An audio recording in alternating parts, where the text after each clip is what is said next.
Bismillahirrahmanirrahim. Assalamu alaikum, dear students. How are you? Hope all of you are fine. We have finished our chapter number 9. Now we are starting chapter number 10. The topic is acids, bases, and salts. So let's start our new chapter, chapter number 10.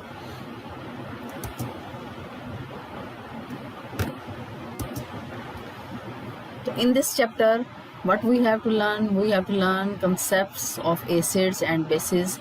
The first topic is our acids and bases. What are acids and bases, how we recognize them. The second option, learning outcomes, our pH scale, and the third one is salts.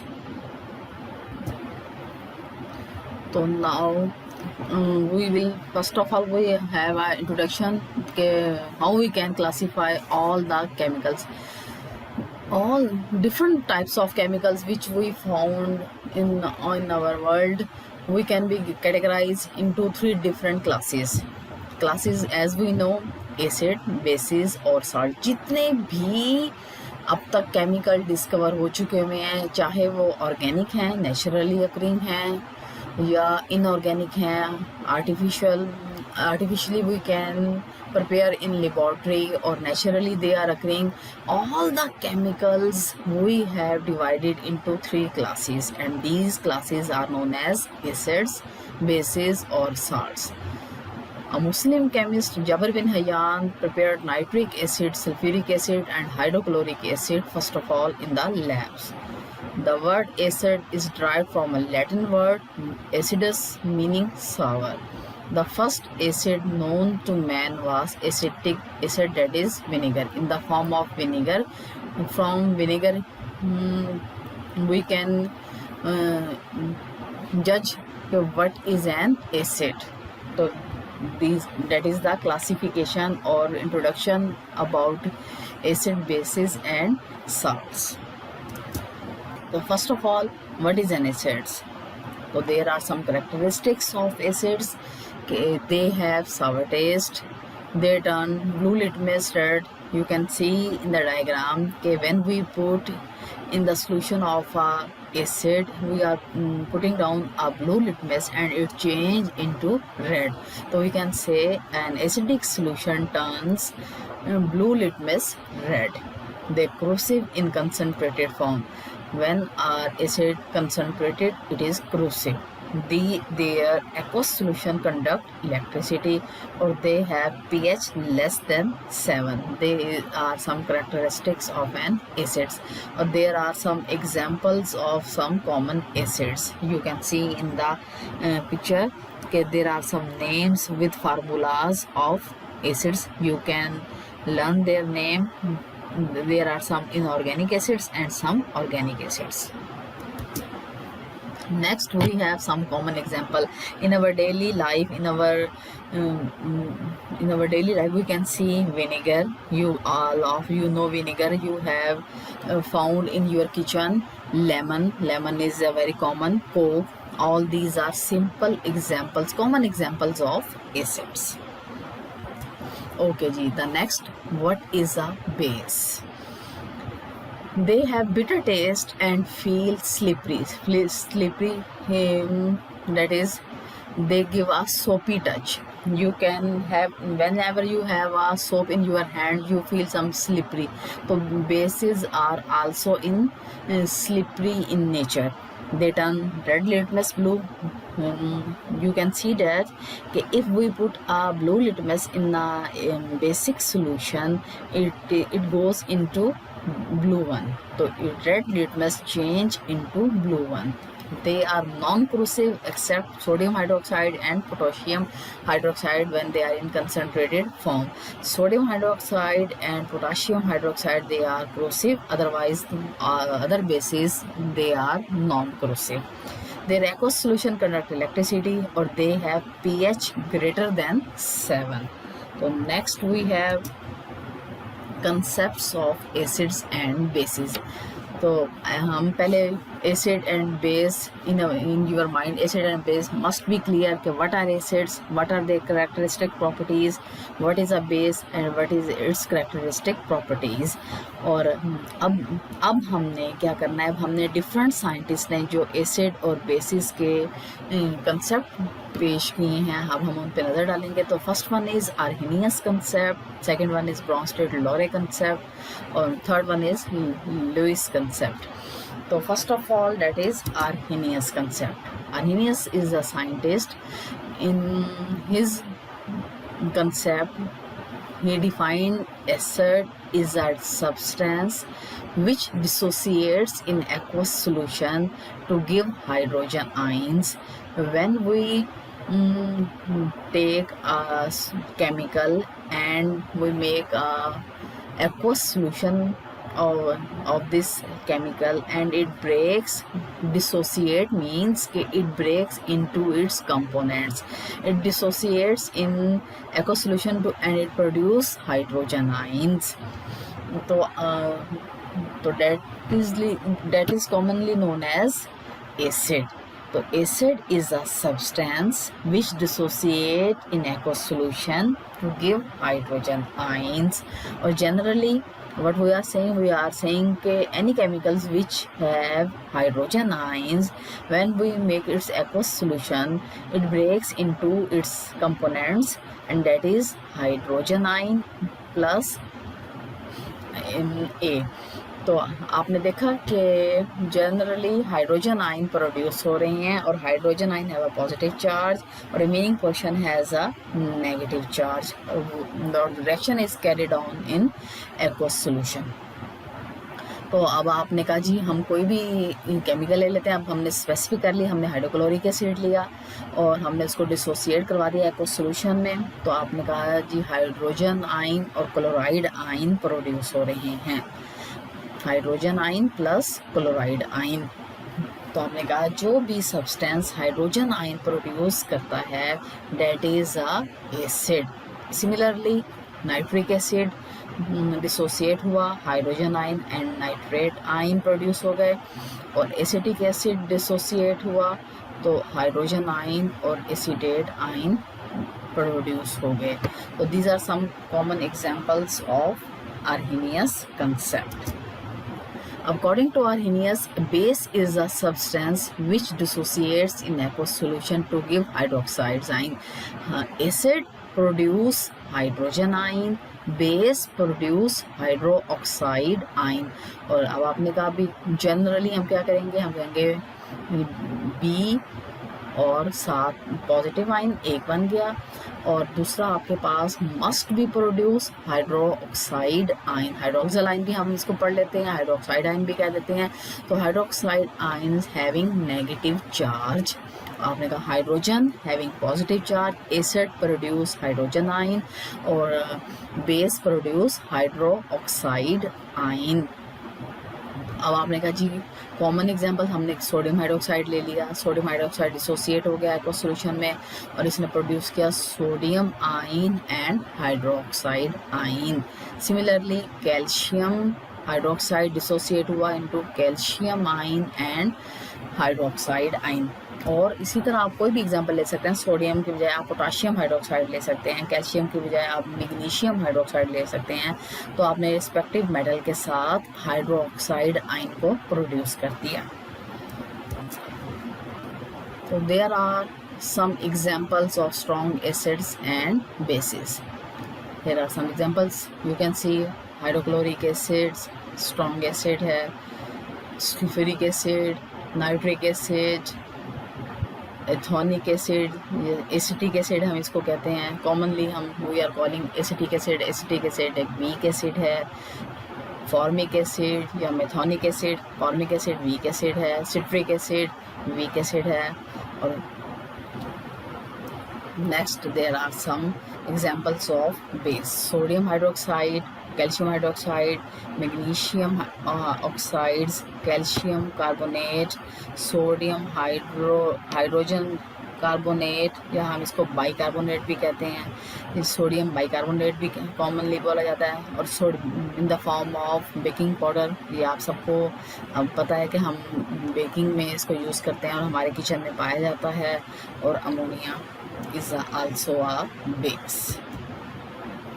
अब there are some limitations of Arrhenius concept।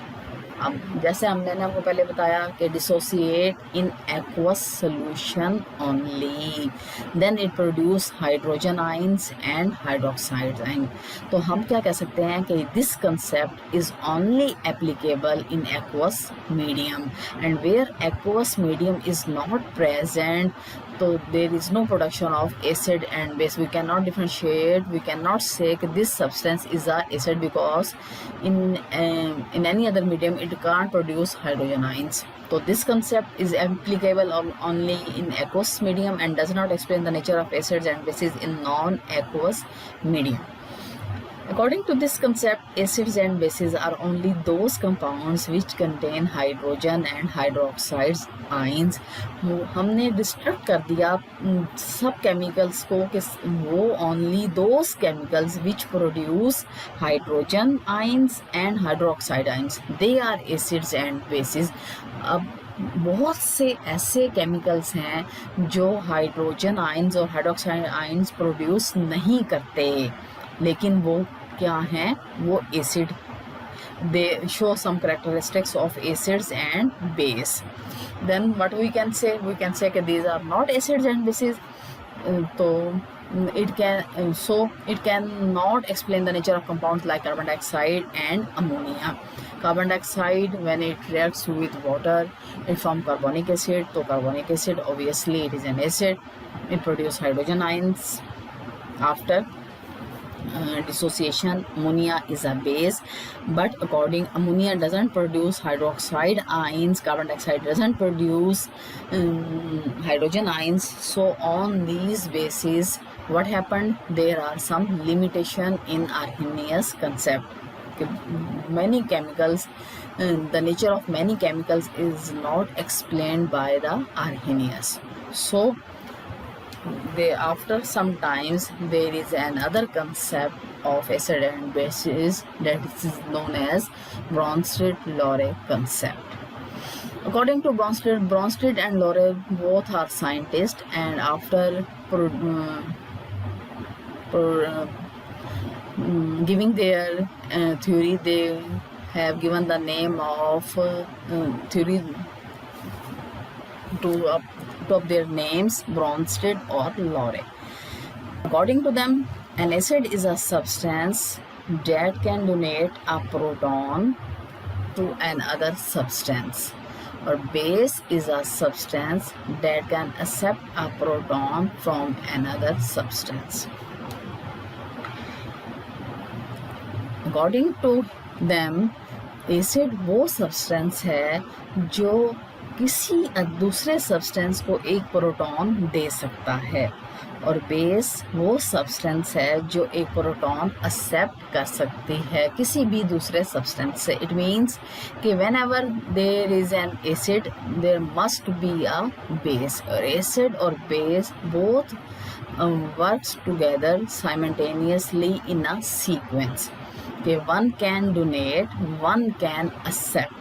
One substance can donate a proton, and another substance can accept a proton, which is giving a proton, which is donating a proton, that act as an acid, or a substance that is accepting a proton, that is act as a base. For example, इसी को हम prove कैसे करेंगे कि हम यही एक hydrochloric acid और अमोनिया, इन दोनों को आपस में इनका हम रिएक्शन करवाते हैं कि अमोनिया और हाइड्रोक्लोरिक एसिड में से कैसे पता चलेगा। अब आपने कहा जी हाइड्रोक्लोरिक एसिड क्या करेगा, एक प्रोटॉन डोनेट कर रहा है और चेंज हो रहा है क्लोराइड आयन में। Hydrochloric acid after donating proton changing into chloride ion, और ammonia after accepting a proton changing into ammonium ion. तो ammonium ion after accepting a proton it becomes a base, और hydrochloric acid after donating a proton it is acting as a acid. तो Bronsted-Lowry concept gives an theory that is known as conjugate acids and base. Conjugate acid and base mean कि acid and base always work together in the form of pair. कि whenever there is a during a reaction there is an acid, a base must be present. कि after acid when have to donate a base present which accept a proton, so it act as a conjugate acid and base. So what is a conjugate acid and what is a conjugate base? A conjugate acid is a species formed by accepting a proton by a base. Clear? Conjugate acid वो species होती है form जब वो बनती है जब वो एक प्रोटॉन एक्सेप्ट कर लेती है किसी भी बेस से. A conjugate acid is a species formed by accepting a proton by a base, और conjugate base is a species formed by donating a proton by an acid. Conjugate base वो species है वो तब बनती है by donating a proton, एक proton देने के बाद किसी भी एसिड को एक प्रोटॉन देने के बाद वो क्या बन जाएगी, वो कंजुगेट बेस बन जाएगी. अब हम इस बात को एग्जांपल से देखते हैं. देखें, हाइड्रोक्लोरिक एसिड HCl, आपने कहा जी ये हाइड्रोक्लोरिक एसिड है. हाइड्रोक्लोरिक एसिड ने क्या किया, उसने एक प्रोटॉन को डोनेट कर दिया. एक प्रोटॉन को डोनेट करने के बाद वो क्या बन गई, क्लोराइड आयन बन गया. ठीक है, तो कोई भी स्पीशी जब एक प्रोटॉन डोनेट कर देती है, ठीक है समझ आई, कि कोई भी स्पीशी जब एक प्रोटॉन डोनेट कर देती है तो आफ्टर डोनेशन जब वो दे देगी प्रोटॉन किसी को डोनेट कर देगी, उसके बाद वो क्या बन जाएगी, डोनेटिंग प्रोटॉन किसी भी एसिड को दे देगी तो वो क्या बन जाएगी, कंजुगेट बेस बन जाएगी. एक conjugate base is a species. अब आपने देखा कि हाइड्रोक्लोरिक एसिड ने ए हाइड्रोजन आयन या प्रोटॉन डोनेट कर दिया और पीछे सिर्फ क्या रह गया, क्लोराइड आयन. तो क्लोराइड आयन क्या है, ये एक कंजुगेट बेस है. कंजुगेट बेस कहाँ से प्रोड्यूस हुई, एसिड से. एसिड ने क्या किया, उसने जी एक हाइड्रोजन वो जो एक प्रोटॉन है या हाइड्रोजन आयन है, आपने उसको तो इस वक्त स्पेसिफिक एक प्रोटॉन का नाम दे दिया, आपने कहा जी ये उसने डोनेट कर दिया है और हमारे पास पीछे क्या सिर्फ रह गया, क्लोराइड आयन. तो क्लोराइड आयन क्या है, वो एक कंजुगेट बेस है. अब एक बेस जब हमारे पास वाटर इज अ बेस, अब इसने वो हाइड्रोजन आयन या वो प्रोटॉन एक्सेप्ट कर लिया और एक बेस चेंज हो गई किसमें, कॉन्जुगेट एसिड में. हाँ, वाटर चेंज हो गया हाइड्रोनियम आयन में, H2O कन्वर्ट हो गया H3O में. अब आपने कहा ये कॉन्जुगेट एसिड बन गया, बेस चेंज हो गई कंजुगेट एसिड में और एसिड चेंज हो गया कंजुगेट बेस में.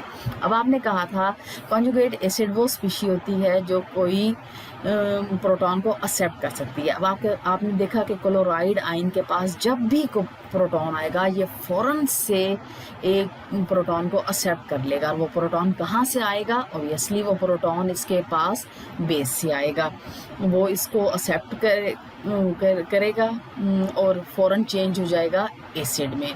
तो कंजुगेट बेस जो है वो एक हाइड्रोजन आयन या प्रोटॉन को एक्सेप्ट करने के बाद चेंज हो जाता है एसिड में.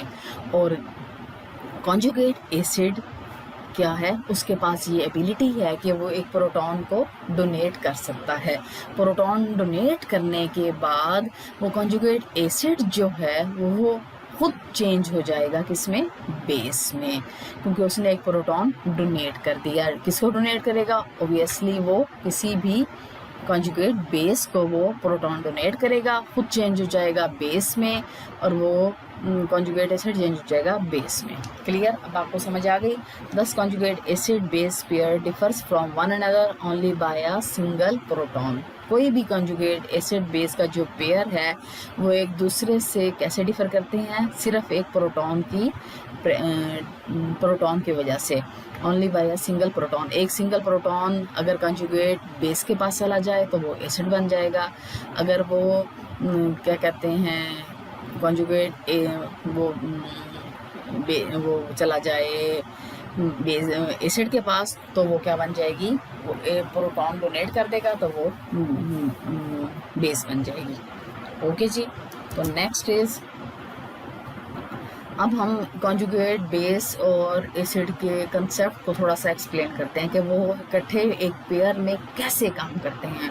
तो आपने यहाँ पे आपने एग्जांपल को चेंज कर दिया, आपने कहा जी हाइड्रोक्लोरिक एसिड है, वाटर बेस है, तो हाइड्रोक्लोरिक एसिड प्रोटॉन को डोनेट करता है, डोनेट करने के बाद कॉन्जुगेट बेस बन जाएगा, और वाटर जो एज अ बेस है वो प्रोटॉन को एक्सेप्ट कर लेगा और कॉन्जुगेट एसिड में चेंज हो जाएगा। तो उसने कहा ये प्रोसेस कैसे, आप इसको कैसे एक्सप्लेन कर सकते हैं, आप इसको देखें गौर से, एग्जाम्पल की तरफ देखें। आपने कहा जी ये एक रिवर्सिबल रिएक्शन है।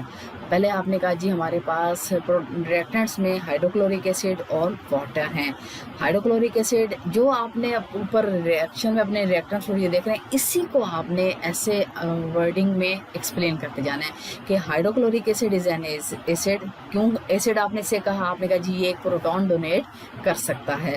फिर आपने कहा वाटर इज अ बेस, आपने सिर्फ बेस क्यों कहा, आपने कहा जी ये एक प्रोटॉन एक्सेप्ट कर सकता है। और फिर आपने कहा जी हमने कहा ये रिवर्सिबल रिएक्शन है, ये फॉरवर्ड रिएक्शन था, अब हमारे पास ये रिवर्स रिएक्शन है।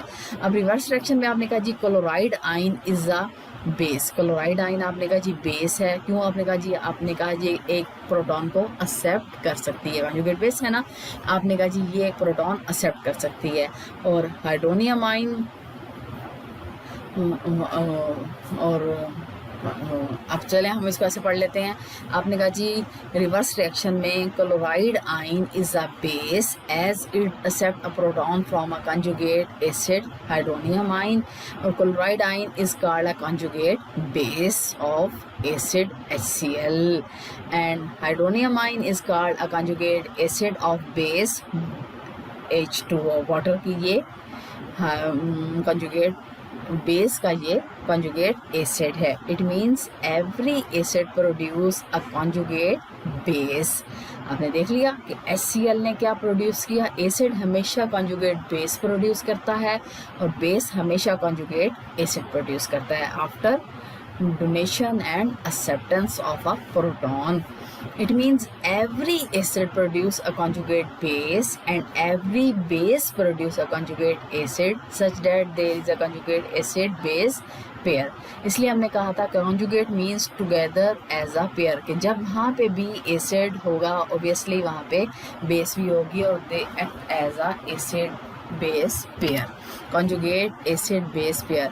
जो भी आपके पास एसिड होगा वो हमेशा कॉन्जुगेट बेस प्रोड्यूस करेगा आफ्टर डोनेटिंग अ प्रोटॉन, और जो भी आपके पास बेस होगी ये कॉन्जुगेट एसिड प्रोड्यूस करेगी after accepting a proton.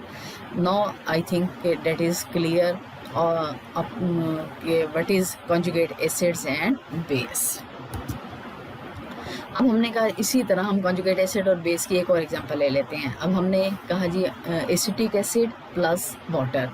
Acetic acid आपने कहा जी एसिड है, वाटर बेस है, तो एसिटिक एसिड क्या करेगा आफ्टर डोनेटिंग हाइड्रोजन आयन, तो ये क्या प्रोड्यूस एसिड ये इसने हाइड्रोजन आयन को, ये प्रोटॉन को इसने डोनेट कर दिया, निकाल दिया अपने से, दूर कर दिया, तो आपने कहा जी पीछे हमारे पास एसीटेट आयन बच गया। तो एसिड ने क्या प्रोड्यूस कर दिया, एसिड ने प्रोड्यूस किया conjugate base in the form of acetate ion. Acid always produce conjugate base after donating a proton. अब आपने देखा कि हमारे पास second one that is water. Water क्या कर रहा है, वाटर बेस है, वो जो प्रोटॉन एसिड ने डोनेट किया था वाटर ने एक्सेप्ट कर लिया, और after accepting a proton base change into conjugate acid that is known as hydronium ion। तो आपने कहा conjugate acid और conjugate base work in a pair। तो amphoteric species, now there is amphoteric species when we are discussing Bronsted-Lowry concept। तो after define Bronsted-Lowry concept, after conjugate acid and base, what we have to do, we have to explain amphoteric species। sometimes there is a short question कि define amphoteric species, give examples। ठीक है, अगर इस किस्म का question आ जाए तो आपने उसके ऊपर पॉइंट पे आ जाना है, फॉरन एम्फोटेरिक स्पीशीज को डिफाइन करना है और आपने साथ उसकी एग्जांपल्स दे देनी है। अगर ये आपको लॉन्ग क्वेश्चन आ जाता है कि define and explain Bronsted Lowry concept of acid and bases, तो सबसे पहले आप उसको डिफाइन करेंगे, फिर आप कंजुगेट एसिड बेस का कंसेप्ट देंगे, फिर आप एम्फोटेरिक स्पीशीज़ का भी बताएंगे, फिर अगर इसमें आपको कोई लिमिटेशंस या कोई एग्जांपल्स हैं तो आप उसको भी डिस्कस करेंगे। उसके बाद ये आपका 5 मार्क्स का क्वेश्चन कंप्लीट होगा। अगर आपका शॉर्ट क्वेश्चन आ गया that is define amphoteric species, तो आपने सबसे पहले एम्फोटेरिक स्पीशीज को डिफाइन करना है। तो हम कैसे डिफाइन करेंगे, हम कहेंगे a substance that can behave as an acid as well as a base is called amphoteric.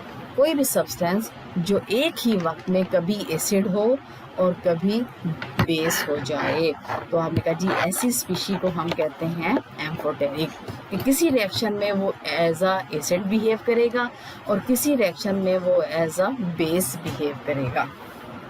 तो आपने इसी तरह दोनों एग्जांपल्स के साथ इसको प्रूव करना है, जस्टिफाई करना है।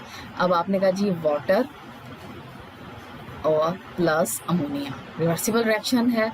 वाटर आपने यहाँ पे कहा जी हमारे पास water act as a acid, कैसे पता चला आपने कहा जी ये acid change in always produce a conjugate base after donating a proton. एक प्रोटॉन वाटर में से निकल जाए तो पीछे क्या रह गया, हाइड्रोक्साइड आयन।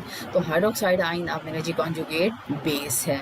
अमोनिया आपने कहा बेस है आफ्टर एक्सेप्टिंग अ प्रोटॉन। जो एसिड या वाटर ने जो प्रोटॉन डोनेट किया था वो अमोनिया ने एक्सेप्ट कर लिया और अमोनिया चेंज हो गया अमोनियम आयन में। अमोनियम आयन कंजुगेट एसिड और hydroxyl ion that is conjugate base. तो आपने कहा कि इस रिएक्शन में water act as an acid और ammonia act as a base. फिर हम आ गए हाइड्रोक्लोरिक एसिड, आपने कहा जी एसिड है, water act as a base. Hydrochloric acid क्या करेगा, ऑब्वियसली ये एसिड है तो ये क्या कंजुगेट बेस प्रोड्यूस करेगा आफ्टर डोनेटिंग अ प्रोटॉन। और water act as a base, it accept a proton and change into conjugate acid.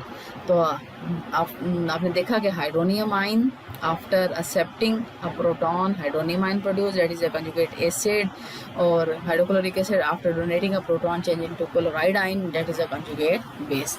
तो ऐसी स्पीशी जो एक वक्त में एसिड भी है और दूसरे लम्हे वो एक्ट एज अ बेस, तो that is known as amphoteric species. अगर शॉर्ट क्वेश्चन आ जाए तो आपने इन दोनों एग्जांपल्स के साथ के वाटर एक वक्त में एसिड भी है और दूसरे लम्हे ये बेस भी है, तो इन दोनों रिएक्शन से आपने इनको जस्टिफाई करना है। ओके, अब उसने कहा जी ब्रॉन्स्टेड-लॉरे की भी कुछ लिमिटेशंस हैं। वो लिमिटेशंस क्या हैं कि it has been observe that there are certain substances which behave as acids through they don't have ability to donate a proton, for example sulfur dioxide. Similarly calcium oxide behave as a base but it doesn't cannot accept a proton। कि कुछ species ऐसी भी हैं जो ना तो proton को donate कर सकती हैं ना ही प्रोटॉन को एक्सेप्ट कर सकती हैं, लेकिन जब हम उनके करैक्टर्स पढ़ते हैं, उनको ऑब्जर्व करते हैं तो वो हमें एसिड बेस का बिहेवियर शो करते हैं। तो फिर हम उन स्पीशीज़ को कहाँ लेकर जाएंगे। These observations prove the limitations of Bronsted-Lowry concept of acids and bases. So last one is Lewis concept of acids and bases. So according to Lewis, what he is saying, An acid is a substance which can accept a pair of electrons, while a base is a substance which can donate a pair of electron. तो कोई भी species, कोई भी substance, कोई भी molecule हो, ion हो, किसी भी फॉर्म में आपके पास कोई भी सब्सटेंस प्रेजेंट है, तो ल्यूइस ने हर चीज़ को कवर कर लिया, ठीक है। इसने आपको एक ब्रॉड स्पेक्ट्रम दे दिया। उसने कहा कोई भी species in the form of molecule और आयन, अगर वो एक पेयर ऑफ इलेक्ट्रॉन एक्सेप्ट कर लेती है तो ऑब्वियसली वो क्या है, वो एक एसिड है। और अगर वो एक पेयर ऑफ इलेक्ट्रॉन डोनेट कर देती है तो वो ऑब्वियसली वो क्या है, वो एक बेस है, ठीक है। अब हमें यहाँ पे एग्जाम्पल हम एक देख लेते हैं कि हमारे पास बोरोन ट्राइफ्लोराइड है और हमारे पास अमोनिया है। अब बोरोन ट्राइफ्लोराइड में आप देख सकते हैं कि बोरोन के आउटर मोस्ट शेल में 3 इलेक्ट्रॉन्स हैं और जो उसने फ्लोरीन के साथ शेयर करके 6 इलेक्ट्रॉन्स हो गए। इसका मतलब है इसका जो ऑक्टेट है उसमें अभी भी 2 इलेक्ट्रॉन्स जो हैं एक्सेप्ट करने की कैपेसिटी है। अब अमोनिया के पास आपको एक लोन पेयर नज़र आ रहा है, पेयर ऑफ इलेक्ट्रॉन्स नज़र आ रहा है जिसने बॉन्ड फॉर्मेशन में पार्टिसिपेट नहीं किया। अब ये अमोनिया जो है अपना लोन पेयर जो है वो बोरोन को डोनेट कर देता है।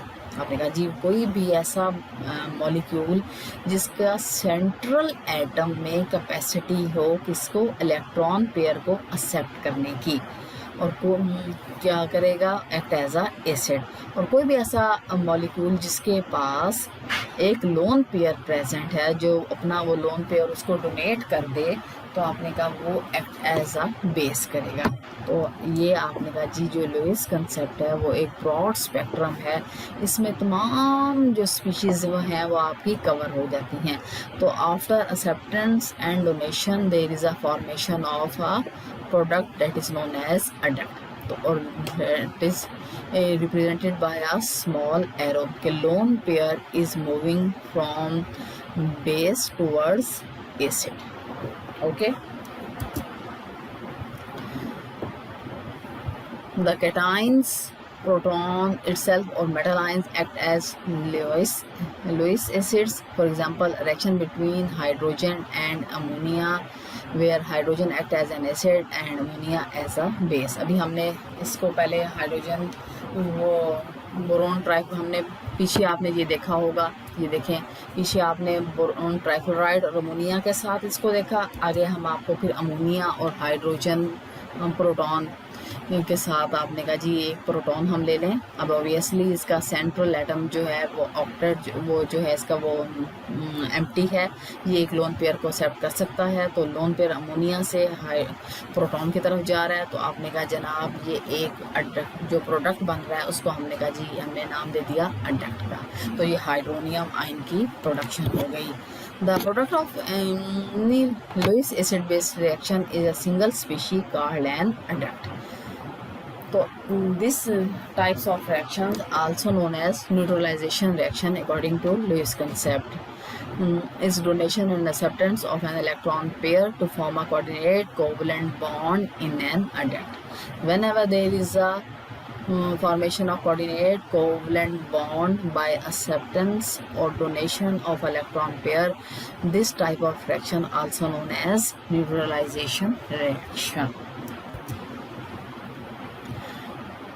So there are some examples of Lewis acids. Acids are electron pair acceptors while bases are electron pair donors. Thus it is evident that any substance which has an unshared pair of electrons can act as a Lewis base, while a substance which has an empty orbital that can accommodate a pair of electrons act as a Lewis acids.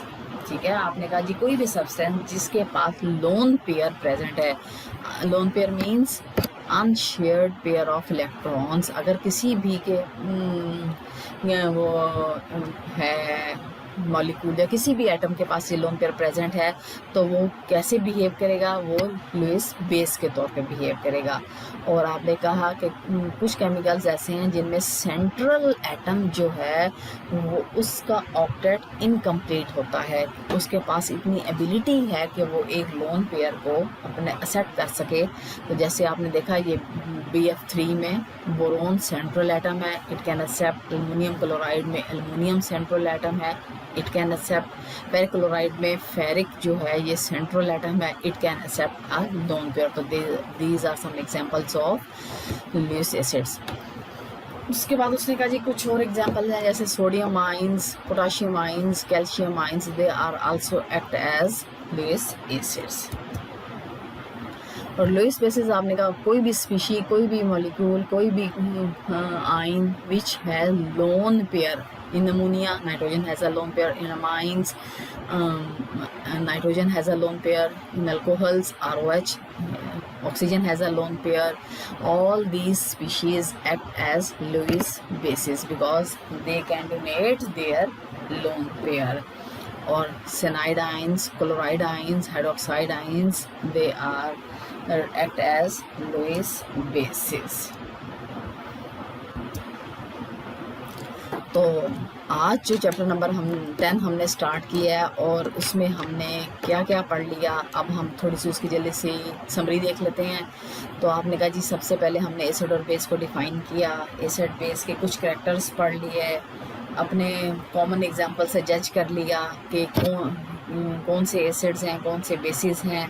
फिर आपने कहा जी हमने कुछ concepts पे नज़र डाल ली। सबसे पहले हमने आर्हेनियस कंसेप्ट पढ़ा। आर्हेनियस कंसेप्ट में आपने देखा कि एसिड वो है जो हाइड्रोजन आयन प्रोड्यूस करता है, बेस वो है जो हाइड्रोक्साइड आयन प्रोड्यूस करती है। और जब भी हम इनका एसिड और बेस को आपस में रिएक्ट करवाएंगे तो हमारे पास साल्ट प्रोड्यूस होगा। जब भी एसिड, आर्हेनियस के मुताबिक जब भी एसिड और बेस रिएक्ट करेगा तो हमारे पास प्रोडक्ट क्या होगा, that is known as salt plus water. Bronsted Lowry में आपने कहा जी ब्रॉन्स्टेड-लॉरे क्या है, जो एक एसिड क्या है जो एक हाइड्रोजन डोनेट कर सकता है, बेस हाइड्रोजन एक्सेप्ट कर सकती है। और आपने कहा जी प्रोडक्ट में हमारे पास जो है कंजुगेट एसिड बेस पेयर बन जाएगा। और आपने कहा लुईस क्या है, इलेक्ट्रॉन पेयर एक्सेप्टर है। बेस क्या है, इलेक्ट्रॉन पेयर डोनर क्या है, इलेक्ट्रॉन पेयर डोनर है। और आपने कहा जी प्रोडक्ट में हमारे पास क्या बनता है जनाब, एक सिंगल स्पीशी बन जाती है, कोऑर्डिनेट कोवलेंट बॉन्ड की फॉर्मेशन हो जाती है और उस स्पीशी को हम अडल्ट का नाम देते हैं। तो बेटा आप लोगों ने इसको थॉरली अच्छी तरह स्टेप वाइज पहले आपने कैरेक्टर्स याद कर लेने हैं, फिर आपने कंसेप्ट याद करने हैं। ये तीनों कंसेप्ट जो हैं, इन तीनों कंसेप्ट में कोई एक कंसेप्ट आपका लॉन्ग क्वेश्चन में आ सकता है और अंदर से वो आपको सिर्फ शॉर्ट क्वेश्चन बना के भी दे सकते हैं कि आपसे कॉन्जुगेट एसिड बेस के बारे में पूछ लें, आपसे सिर्फ आर्हेनियस के मुताबिक एसिड को डिफाइन करने के लिए कहते हैं, कुछ एग्जांपल्स पूछ लें, आपसे लुईस एसिड्स की डेफिनेशन मांग लें, कुछ एग्जांपल्स पूछ लें। तो आपने इसको अच्छी तरह से याद करना है, थोड़ा थोड़ा करके आपने इसको अच्छे तरीके से पढ़ लेना है। और अगर आपको कोई प्रॉब्लम हो तो आपने मुझे उसके बारे में बताना है इंशाल्लाह। इसके बाद फिर हम इसको आगे कुछ इनके रिएक्शंस हैं एसिड और बेस के, फिर हम वो शुरू करेंगे और साथ साथ आप मुझे अपना फीडबैक देते रहें। ओके, अल्लाह हाफिज़।